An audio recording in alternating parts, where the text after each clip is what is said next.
Lasing na ex na ayaw mag-move on. Sa video kay Han, 2:00 ng umaga na. Juan, hawak ang mikropono. Kahit kailan, di kita iiwan. Tropa, pre, tama na, pang-8 ulit mo na yan. Juan, hindi nyo kasi naiintindihan bro.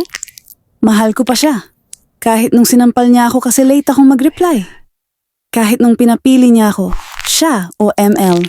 Siyempre ML. Pero mali pala. Kahit nung sinabi niya, magpakatino ka muna bago kita balikan. Nagpakatino naman ako Nagsimulang maligo araw-araw.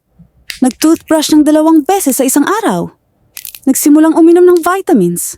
Kahit di ko alam para saan. Tapos anong kapalit? Nakita ko sa FB, may jowa na siya.